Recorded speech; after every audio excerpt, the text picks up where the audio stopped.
Alors que les premières ébauches du calendrier 2021 sont apparues il y a quelques semaines, la FIA a annoncé le 5 novembre qu'un nouveau Grand Prix verrait le jour en Arabie Saoudite.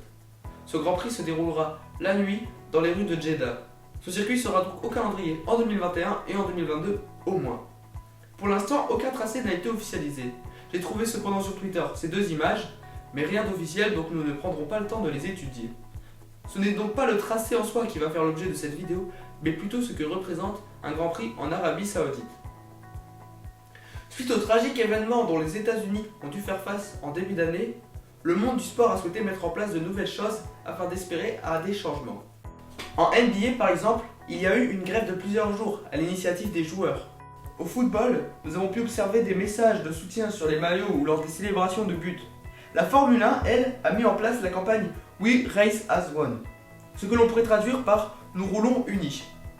Depuis le début de cette saison, il est impossible que vous ayez raté cette phrase. On la voit partout, sur la voiture de sécurité, sur les pilotes, comme ici sur Carlos Sainz.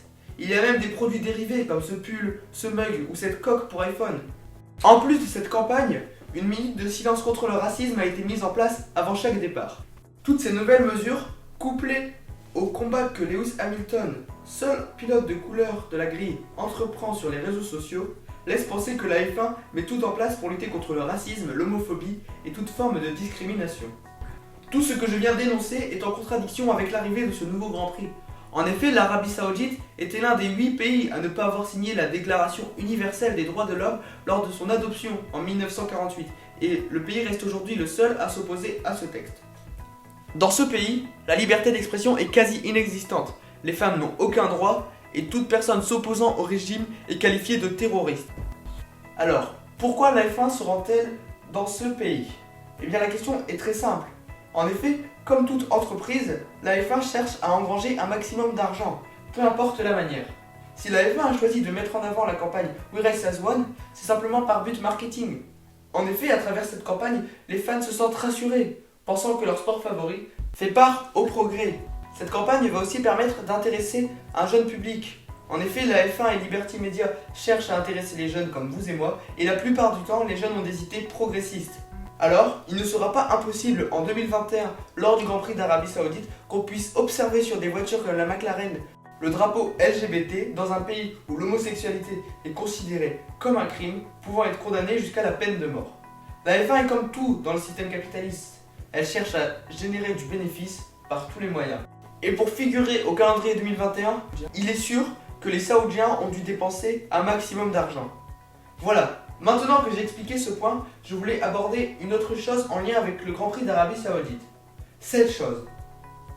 Contrairement aux apparences, ce n'est pas un circuit sorti du jeu vidéo Trackmania, mais bien un projet en Arabie Saoudite. Le désir est de construire autour du circuit une sorte de Las Vegas orientale avec des montagnes russes, des hôtels, des piscines et tout ce qui va avec. À l'image un petit peu d'Abu Dhabi. Tout ça devrait se passer dans la ville de Kweja, ville arrivée du Dakar 2020. Selon Alexander Wurz, président de la GPDA et architecte du circuit, le tracé sera génial, utilisant le relief désertique proposé par les alentours de la région. Damon Hill, David Coulthard, Nico Hülkenberg ou encore Romain Grosjean se sont rendus en début d'année en marge de l'arrivée du rallye du Dakar pour découvrir le tracé, ce qui renforce la crédibilité du projet. Pour l'instant, il va falloir attendre. Lorsqu'on regarde en vue aérienne sur Google Earth, nous observons que du sable à des kilomètres à la ronde. Selon moi, cette chose va apporter un bien à la F1. On sait qu'il y a plusieurs grands prix payants qui sont dans le calendrier. Je pense à Bahreïn, Abu Dhabi ou Sochi.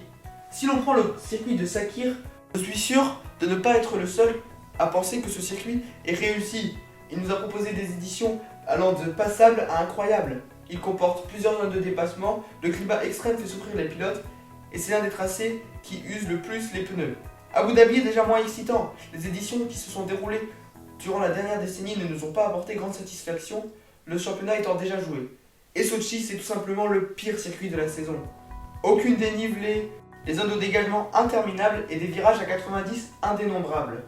C'est pourquoi ce circuit est l'un des pires de la F1. Il faut qu'il quitte le calendrier. C'est pourquoi je pense que cette idée de Grand Prix à Kweja n'est pas une mauvaise chose en soi. Quitte à avoir des Grands Prix payants, il faut qu'ils soient réalisés par des personnes ayant de réels projets. Ainsi, le Grand Prix de Quidia pourra apporter satisfaction aux fans et aux pilotes selon Alexander Wurz et sera aussi une source de revenus pour la Formule 1. Voilà, nous arrivons désormais à la fin de cette vidéo. C'était mon avis sur le Grand Prix d'Arabie Saoudite. Bien sûr, vous vous en doutez, il est évident que je préférerais rouler sur des tracés comme celui de Portimao ou le Mugello. Si vous voulez me donner votre avis, il y a l'espace commentaire qui est réservé, ou vous pouvez le donner à la FIA. En effet, la F1 a mis en place un sondage où vous pourrez dire si vous êtes plutôt excité ou non à l'idée de voir ce Grand Prix au calendrier. Donc je mets ce sondage dans la description si vous voulez cliquer. Donc c'est la fin de ce moment Expert F1, j'espère qu'il vous a plu. Si c'est le cas, n'hésitez pas à vous abonner, à liker, à partager et à commenter. On se retrouve la semaine prochaine pour une vidéo qui parlera d'un sujet qui fait débat depuis son intronisation en 2011. Je vous laisse deviner et si vous avez trouvé, dites-le moi dans les commentaires.